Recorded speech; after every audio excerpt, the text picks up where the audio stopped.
السلام علیکم، میں ہوں عابد اندلیب، آپ کے ساتھ مخاطب ہوں ایک دفعہ پھر کنٹرول لائن سے۔ یہ میرے سامنے جو آبادی ہے مسلمانوں کی، وہ آبادی، اس میں ایک بھیانک کھیل کھیلا گیا ہے۔ تقریباً جو بھی آبادی لائن آف کنٹرول کے ارد گرد بس رہی ہے، اس تمام آبادی سے جو ینگ جو لوگ تھے مسلمانوں کی، جو ینگ تقریباً ساری جنریشن کو وہاں سے اٹھا لیا ہے، گھروں سے نکال کے کئی پیچھے کیمپوں میں منتقل کر دیا ہے۔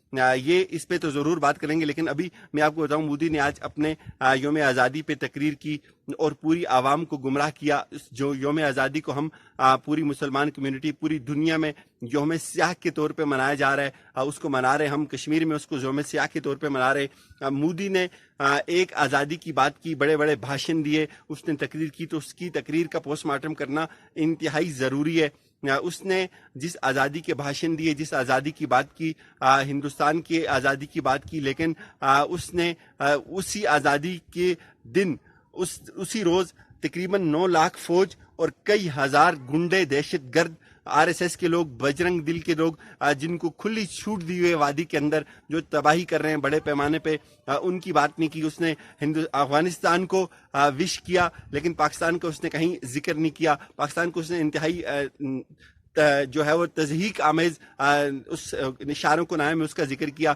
کشمیر کی کوئی اس نے بات نہیں کی، ان لوگوں کی تباہی کی کوئی بات نہیں کی۔ کس بے شرمی کے ساتھ اس نے جھوٹ بولے، پوری قوم کو گمراہ کیا۔ میں حیران ہوں ان لوگوں پہ جو اس کے وہاں سن رہے تھے اس کی تقریر اور اس پہ تالیاں بجا رہے تھے۔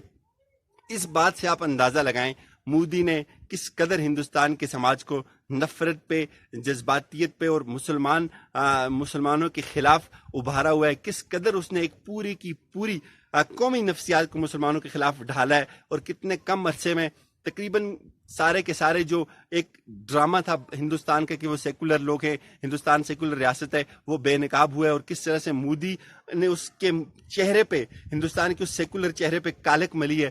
تمام عوام کو اس نے اس وقت پاکستان کے خلاف، کشمیریوں کے خلاف، مسلمانوں کے خلاف، ایون مسلمان کش میں یہ کہوں گا، اس نے ایک نئے سماج کا جنم جو ہے وہ دیا، اس کا روح رواں وہ سمجھا جائے گا۔ اس کی یہ سوچ، نفرت پہ مبنی سوچ، پوری عوام کو آج اس نے گمراہ کیا۔ لمبی چوڑی تقریر کی اپنے یوم آزادی پہ، لیکن وہ بے شرم انسان یہ بھول گیا کہ اس نے کشمیریوں کو، کئی لاکھ کشمیریوں کو، تقریباً آج 13ویں روز کے اندر وہ کرفیو داخل ہو رہا ہے، عملاً تمام دنیا سے کاٹ کے رکھ دیا ہے، بنیادی خوراک سے محروم کر دیا ہے، دوائیوں سے محروم کر دیا ہے، کھانے پینے کی تمام اشیاء سے محروم کر دیا ہے، ساری دنیا سے ان کا رابطہ کاٹ دیا ہے، اور پریکٹیکلی ایک جیل میں کنورٹ کر دیا اس سارے کے سارے کشمیر کو، اس خطے کشمیر کو جنت بنا دیا۔ اس وقت جو وادی جس کو ہم جنت کہتے تھے، جس میں ہمارے بے شمار لوگ، رشتہ دار وہاں بس رہے، بے شمار مسلمان اور دوسرے مذاہب کے سے وابستہ تمام لوگ وہاں ہیں، ان کو ایک بڑے پیمانے پہ تباہی کی جا رہی ہے، ان کی عزتیں لوٹی جا رہی ہیں۔ RSS کے گنڈے ہیں، بجرنگ دل کے لوگ ہیں جو سول کپڑوں میں وہاں داخل کیے گئے ہیں۔ کوئی قانون نہیں ہے۔ اپنے یوم آزادی کے دن مودی نے بڑی گفتگو کی، بڑی بے شرمی کے ساتھ، اس نے بڑی ڈیٹھ پنے کے ساتھ نسل پرستی کا پرچار کیا۔ اس نے، میں آپ کو بتاؤں، تقریباً اپنی پوری ریاستی اداروں کو ہائی جیک کر لیا ہے۔ اس کی زبان میں زہر ہے، اس کے دماغ میں، اس کی سوچ میں تعصب ہے، اس کے ہاتھوں پہ خون ہے، اس کی آنکھوں میں وحشت ہے جو مسلمانوں کو نگل رہی ہے، جو مسلمانوں کا دن بدن خون کر رہی ہے۔ وہ اتنا اس قدر پاگل پن کا شکار ہو چکا ہے، میں آپ کو بتاؤں، میں سوچ بھی نہیں سکتا تھا کہ اس قدر ہندوستان کا سماج، وہ سماج جس کی بنیاد جو ہے جواہر لال نہرو نے رکھی تھی، اس جیسے لوگ تھے، مولانا ابوالکلام آزاد جیسے لوگ تھے، اور اس ہندوستان کے اس سماج کو کانگریس، ایک میچور پارٹی جس کو میں سمجھتا ہوں، اس کو مودی جیسے جو ہے ایک ٹیررسٹ نے، ایک دہشت گرد نے ریپلیس کیا ہے۔ پوری دنیا امن کی طرف جاتی ہے، پوری دنیا سکون کی طرف جاتی ہے، پوری دنیا بقائے باہمی کی طرف جاتی ہے، لیکن ہندوستان کا قومی مزاج اتنا زیادہ مسلمان کش ہو چکا ہے۔ ہر جگہ وہ آپ کو اس طرح سے نظر آئے گا۔ صرف وہ قومی سماج نہیں، اس نے بلکہ ریاستی اداروں کو بھی اتنا مسلمانوں کے خلاف تیار کر دیا، پوری ریاست کی بنیاد مسلمان نفرت پہ اس نے مبنی کر دی ہے۔ جیسے آج ہم نے دیکھا کہ ایک ایسا مسلمان جس کو گائے لے جانے کے الزام میں جو ہے وہ گائے لے جانے میں اس کو شہید کیا گیا تھا، اور اس کے قاتلوں کو بھی چھوڑ دیا گیا۔ تو آپ اس سے اندازہ لگائیں کہ کس قدر وہ کامیاب ہوا ہے اپنے پورے قومی مزاج کو بگاڑنے کے لیے، پورے قومی مزاج کی جو تشکیل کی اس نے مسلمانوں کے خلاف کی، پاکستان کے خلاف کی، کشمیریوں کے خلاف کی. لمبی چوڑی اس کی تقریر تھی جس میں اس نے آرٹیکل 370 کا اور 35A کا بڑے پیمانے پہ ذکر کیا. لیکن ساتھ اس نے یہ بھی بتایا کہ 21ویں صدی کا ہندوستان کیسا ہوگا، جو آزاد ہندوستان ہوگا، لوگوں کی نجی زندگیوں سے آزاد ہوگا. اور اس پہ لوگ بے شرم لوگ آگے بیٹھ کے تالیاں بجاتے تھے. ایک لمحے کے لیے مودی کو یہ حیا نہیں آئی کہ اس نے اپنی آزادی کی بات کی، لیکن اس نے اسی اپنی آزادی کے روز ہی 9 لاکھ سے زائد فوج، مسلح فوج کو اتارا ہوا ایک وادی کے اندر، اور اس سے بھی کئی ہزار اس کے علاوہ متشدد دماغ کے حامل بجرنگ دل کے اور RSS کے گنڈوں کو اتارا ہوا ہے. اس کی طرف اس کی کوئی ایک طرف بھی ایک لمحے کے لیے بھی اس کی آنکھ اس طرف نہیں گئی، اس کا دماغ اس طرف نہیں گیا.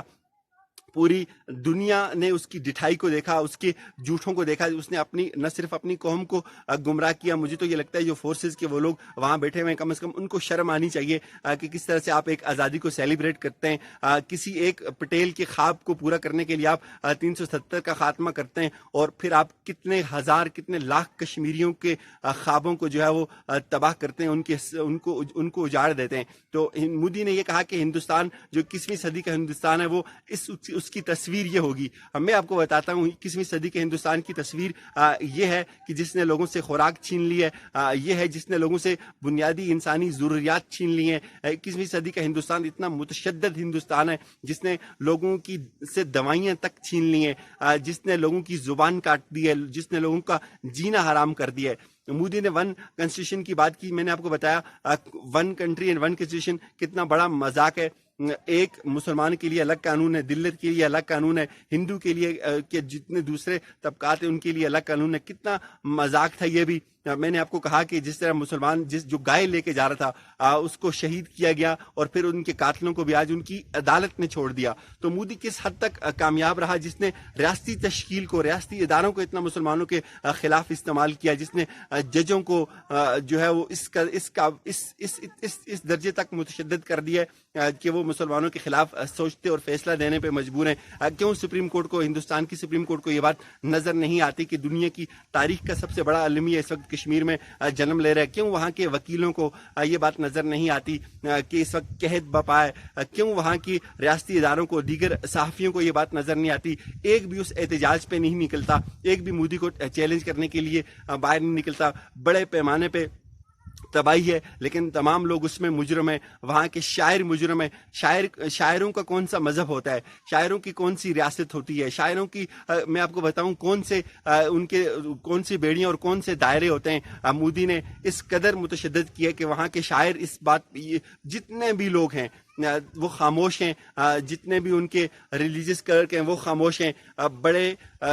بڑی ڈٹھائی کے ساتھ جسٹیفائی کیا جا رہا ہے اس تباہی کو. مسلمانوں کے ساتھ جو ظلم ہو رہا ہے اس پہ کوئی بات نہیں کر رہا. ایک بڑا، میں آپ کو بتاؤں 13ویں روز میں یہ کرفیو داخل ہو رہا ہے. یہ نسل پرستی کی، یہ تباہی کی یہ داستان، یہ صرف کرفیو نہیں ہے، اس کے پیچھے تکلیف ہے. اور اسی کے ساتھ میں آپ کو بتاؤں اپنے جو ہمارے خونی لبرلز ہیں، جو پاکستان چھوٹی چھوٹی برائی میں پاکستان فوج کو نکالنے کی کوشش کرتے ہیں، جو کہاں سے کہاں بات کو لے جاتے ہیں، جو کسی جگہ بھی کوئی واقعہ ہوتا ہے تو وہاں پہنچتے ہیں اور بڑے بڑے ٹویٹس اور بڑے بڑے بھاشن دیتے ہیں. کدھر ہیں وہ احمد میر صاحب؟ کیوں ان کو نظر نہیں آتا یہ اس وقت اس وادی میں کیا ہو رہا ہے؟ ہمارے سامنے، ہماری آنکھوں کے سامنے کیا بھیانک کھیل کھیلا جا رہا ہے. ہمارے لوگوں کو شہید کیا جا رہا ہے، نوجوانوں کو گھروں سے نکال کے کیمپوں میں منتقل کیا جا رہا ہے. اس میں اگلی ویڈیو میں آپ کو بتاؤں گا کتنے شاکنگ فیکٹس ہمارے سامنے آئے. کیوں اس جبران ناصر کو اور اس ماروی سرمد صاحبہ کو وہ چیزیں نظر نہیں آ رہی؟ آپ آئے نا، کیا یہاں انسان نہیں ہے؟ کیا یہ میرے سامنے انسان نہیں بچتے؟ کیا یہ کسی تکلیف میں نہیں ہے؟ کیا آج 14واں روز نہیں ہے کرفیو کا؟ آپ کو پتہ ہے کہ کیا کس تباہی اور کس سفاکیت کا مظاہرہ کیا جا رہا ہے ہندوستان کی طرف سے؟ آپ یہاں کیوں نہیں آتے؟ کیوں نہیں آپ بارڈر لائن پہ آ کے بتاتے لوگوں کو کہ اس پار کی کشمیر کی تصویر دکھاتے؟ آپ کس بات کا انتظار کر رہے ہیں؟ لیکن وہ کبھی بھی نہیں آئیں گے. ان کا صرف اور صرف ایک مشن ہوتا ہے، جہاں وہ پاک فوج کو ملوث کرنے کی کوئی چھوٹی جو ان کو اگر کوئی اس میں نظر آتی ہے تو وہ وہاں تو وہ ضرور پہنچیں گے. لیکن یہاں انسان نہیں ہے، یہاں جانور ہیں، یہاں بھیڑ بکری ہیں، ان کے ساتھ کوئی مسئلہ نہیں ہے، ان کے ساتھ کوئی کرائسس نہیں ہے. میں آپ کو بتاؤں خون کے آنسو رو رہے ہیں یہاں کی، چونکہ یہ ڈیوائیڈڈ فیملیز ہیں. کچھ لوگوں کی، کسی کا بھائی ادھر ہے تو بیٹی ادھر ہے، باپ ادھر ہے، تو یہ خون کے آنسو لوگ رو رہے ہیں. تقریباً 14 روز ہو چکے ہیں, کسی سے کوئی رابطہ نہیں ہے, پوری دنیا اس پہ خاموش ہے. یہ تاریخ کا سب سے بڑا المیہ ہے, اس پہ کوئی احتجاج نہیں ریکارڈ کیا جا رہا. ہمارے اپنے خونی لبرلز جن کو یہاں ہونا چاہیے تھا, جو یہاں سے بات کرتے, وہ کہیں بھی نہیں ہے. بہرحال پاکستان کو سفارتی محاذ پہ بڑی کامیابی ملی ہے. سلامتی کونسل اس معاملے کو اٹھا رہی ہے.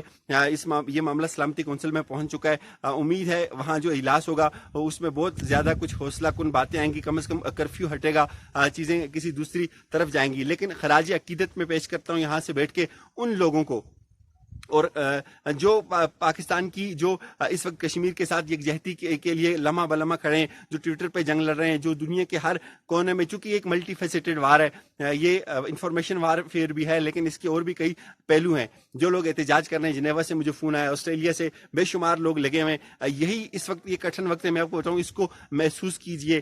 یہ ہمارا دکھ نہیں ہے, یہ ہم سب کا دکھ ہے, یہ آپ کا بھی دکھ ہے. اس جھوٹے اور مکار مودی کو, اس بھارتی ریاست کے اس ناپاک ان عزائم کو پوری دنیا کو دکھائیے, جس نے 9 لاکھ سے زائد فوجوں کو اور کئی دہشت گرد گنڈوں کو وہاں داخل کیا ہے. میں اس کے بعد آپ سے یہ معذرت بھی کروں گا کیونکہ ویڈیوز بہت زیادہ ڈیلے ہو جاتی ہیں. یہاں سے مسائل یہ ہیں کہ بہت کم لمیٹڈ سروس ہوتی ہے. جو لوگ نیلم ویلی سے واقف ہیں, جو لوگ کنٹرول لائن کی نوعیت سے واقف ہیں, ان کو اس بات کا ادراک ہے کہ یہاں سروس بہت کم ہوتی ہے. اور اس کے ساتھ ساتھ یہ بھی ایک ایشو ہے کہ بہت کم جگہوں پہ سروس ہوتی ہے, تو ویڈیو کسی اور جگہ ریکارڈ کرنی پڑتی ہے, کسی ایسی ایریا ایکسپوز ایریا میں, پھر سروس کے لیے آپ کو کسی دوسرے ایریا میں جانا پڑتا ہے, اور اس ویڈیو کو پھر وہ بھی کنورٹ کر کے اپلوڈ کرنا پڑتا ہے. اپلوڈنگ کی سپیڈ بھی بہت کم ہے. بہت زیادہ لوگ سوال کر رہے تھے کہ جی بارڈر, آپ کو بارڈر نظر نہیں آ رہا, تو میں آپ کو بتاؤں بارڈر کوئی ایسی چیز نہیں ہے, بیچ میں دریا ہے, سامنے ان کی آبادی ہے, صرف یہ آبادی ہے, تو بارڈر کوئی جال نہیں لگی ہوئی. ہاں, اگر آپ کو یہ سامنے کا یہ پہاڑ نظر آ رہا ہے تو اس میں بالکل تار لگی ہوئی ہے, جو آپ دوربین سے دیکھ سکتے ہیں. ایک عام آنکھ سے شاید آپ کو وہ تار نظر نہیں آتی, اگر آپ غور کریں گے تو اس پہ نظر آتی ہے. بے شمار انہوں نے فینس کیا, وہ صرف اپنے ایریا میں انہوں نے فینس کیا ہوا ہے. بظاہر جو بارڈر ہے وہ صرف اور صرف دریا ہے, دریا کے اس پار وہ ہے اور اس پار ہم ہیں. اور وہ سامنے جو آبادی ہے, یہ ساری کی ساری جو ہے اس پار کے جو کشمیری بسریں ان کی آبادی ہے. وہاں سے نوجوانوں کو اٹھایا گیا ہے. فون سروس کا مسئلہ ہوتا ہے کیونکہ یہاں سے بجلی کے بھی مسائل ہوتے ہیں, تو اس لیے ویڈیو ڈیلے ہو جاتی ہے. انشاءاللہ میری کوشش ہے جتنی بھی ریکارڈڈ ویڈیوز ہیں وہ جلد از جلد اپلوڈ ہو جائیں اور وہ آپ تک پہنچیں. میری طرف سے فی الحال یہاں سے یہی کچھ. اپنا بہت سارا خیال رکھیے گا. اللہ حافظ.